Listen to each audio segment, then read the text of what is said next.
In our last video, we developed the equation for Stella's infall into a black hole. This equation expresses the Schwarzschild time t, or Tom's faraway time, as a function of Stella's Schwarzschild radius r. And so we left Stella oscillating back and forth through the black hole. We are only interested in gravitational interactions in this video, so we refrain from speculating about any other type of interaction with the singularity inside the black hole. But is this really the sequence of events as seen by Tom? Does Tom really measure Stella to just be oscillating back and forth, in a similar way that Stella herself measures, just off by a few minutes? In order to answer this question, let's plot the infall equation according to Tom.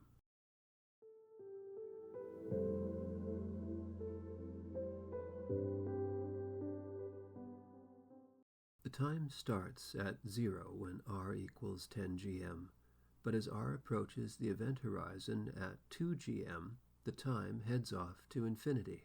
Once the event horizon is crossed, after infinite faraway time, the faraway time runs infinitely backwards and arrives at a very reasonable time of approximately 44 gm when Stella hits the singularity. Recall, in the case of a 20 million solar mass black hole, 44 gm corresponds to approximately 1 hour and 12 minutes.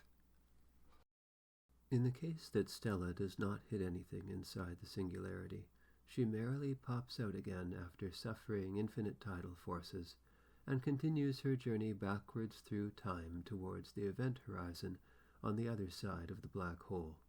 Once she reaches the infinite past, the event horizon is crossed, and she heads out the other side of the black hole, through the infinite past, and back towards the present, finally reaching r equals 10 gm again, in a very respectable time of approximately 88 gm, or 2 hours and 24 minutes.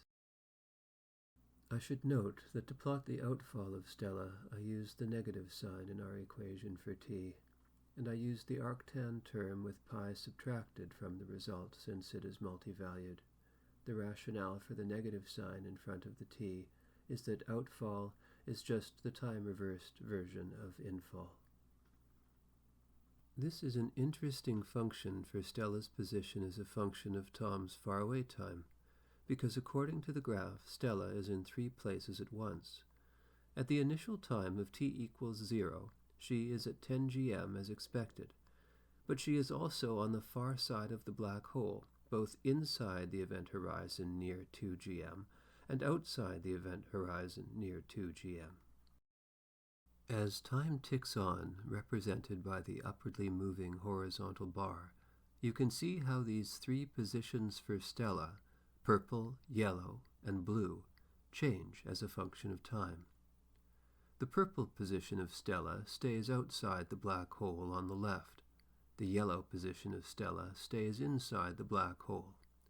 And the blue position of Stella stays outside the black hole on the right. Is this a paradox, that Tom measures Stella to be in 3 positions at once? Maybe that's okay, since we know that Stella is not really in 3 positions at once, since you may recall from a previous video that in Stella's reference frame, she simply passes through the black hole as one single entity. Tom's measurements are simply the result of Tom's mixed-up timing due to his faraway location. But it may be possible, after all, to create a paradox. Let's let Stella fall back through the black hole once more and track her progress. As you can see, each time Stella falls back through the black hole, 2 more Stellas appear from Tom's point of view, a light blue one and a red one. And not only that, but these extra Stellas have been there since time immemorial, as you can see from their functions reaching back towards the infinite past. These 2 extra Stellas have been hanging out near the event horizon, the red one falling inward and the light blue one falling outward, ever so slowly because objects are nearly frozen in space-time near the horizon. This would be okay, perhaps, if all these extra Stellas did not interfere with each other, since we know from Stella's perspective that her journey is smooth and collision-free. And that was the case even from Tom's perspective, until she decided to fall back through the black hole. But as Stella begins to fall through again, we immediately see two collisions occurring. One occurs inside the black hole as the amber Stella falling outward from the center collides with the red Stella falling inward toward the center. But we will ignore this one because the other collision is even more troubling. The other collision occurs outside the black hole on the near side, between the purple Stella falling towards the event horizon and the light blue Stella falling away from the event horizon.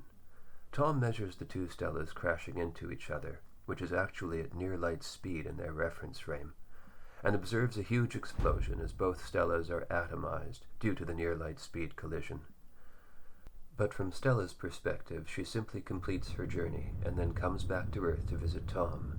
Imagine Tom's surprise, since all his measuring equipment recorded Stella exploding near the event horizon, and therefore not returning back to Earth. Stella cannot both be meeting with Tom and not meeting with Tom at the same location in space-time, nor could she have exploded and not exploded at the same location in space-time. Thus, we have a true paradox. To resolve the paradox, one possibility is to ascribe a property to the singularity such as full absorption of everything without any scattering of atoms whatsoever. That way, no atom of Stella ever makes it out of the center of the black hole, to then re-enter and create a paradox. This solution, though, is not very satisfying, as it forces properties of unknown origin onto the singularity.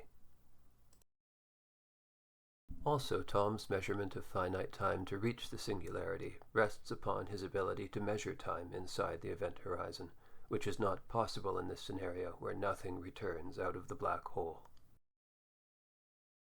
Any clocks that Tom chucks inside the black hole are forever lost within the event horizon. The most straightforward way to resolve the paradox is to remove the amber curve inside the black hole that cannot be measured anyway, and take the message of the purple curve at face value, that Stella never makes it into the black hole, according to Tom. Stella simply gets closer and closer to the event horizon as Tom's faraway time ticks towards infinity, without ever crossing. The benefit of this interpretation is that we need not ascribe any properties to the singularity, and it removes all time travel paradoxes.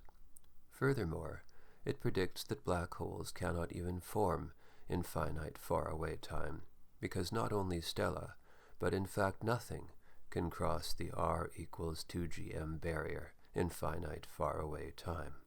All matter, including Stella, just hangs out near 2gm, continuously falling more and more slowly, without ever making it to 2gm, according to Tom and everyone else outside the black hole. So there is no singularity in faraway time, and in fact no black hole. Without a black hole there is no Hawking radiation.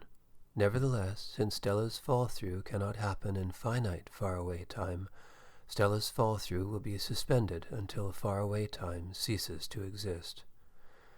This may occur in scenarios such as a big crunch, or any number of other as yet unknown circumstances that could occur in the unknown future of our universe.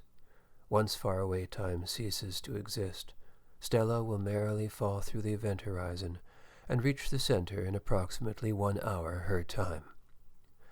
Or perhaps Stella will have second thoughts about entering the black hole.